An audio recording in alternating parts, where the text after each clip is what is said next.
Snow-capped mountains, clear blue skies, and a lake that's even bluer. Not a bad place to be waiting for a lift.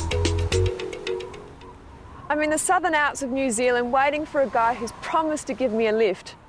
And I've been told to expect something pretty amazing.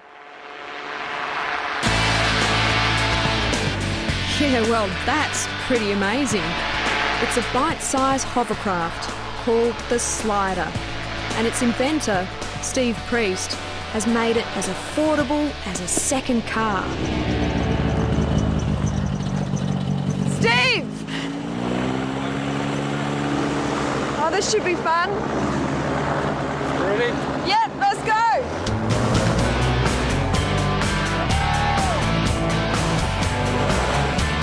The Slider is the real thing. A hovercraft that's just as home on land as it is on water.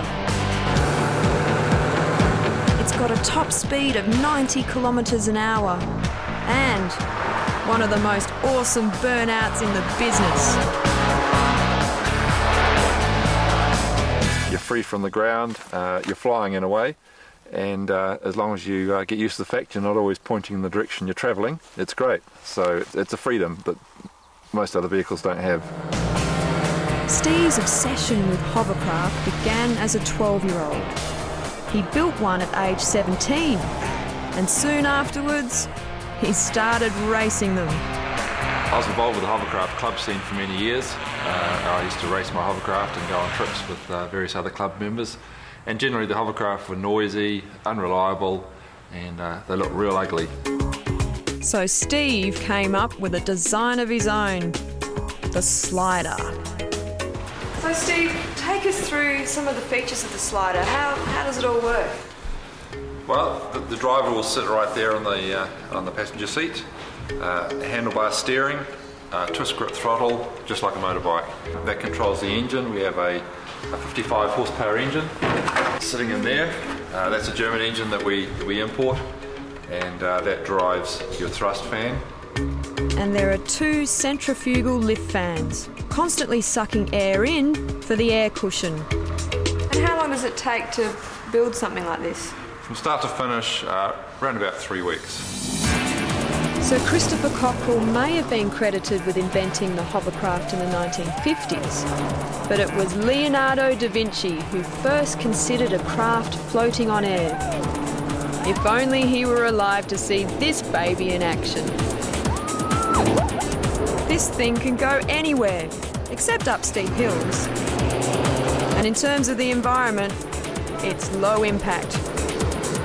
Because it is flying above the surface, especially over water, there's nothing underneath to harm any animals such as fish or turtles or those sort of things. It'll actually hover over a person without causing any harm as well. The secret to the Slider's success is the skirt system. It's built in sections and incredibly robust. It certainly gives it a flexibility. It's surprisingly tough. It's good when you're coming up against a wharf or bumping up against a boat. I've even seen it absorb a lot of impact if someone doesn't drive it too accurately.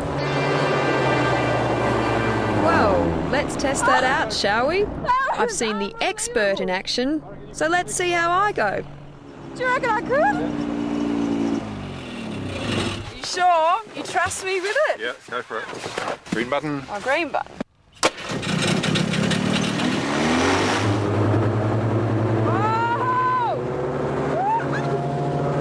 The Slider is ideal for recreational pursuits. In NZ, you'll need a boat licence to drive one on water. The Slider costs 35,000 New Zealand dollars. That's about 32,000 Australian. But can it handle a novice like me? No worries. That didn't hurt a bit.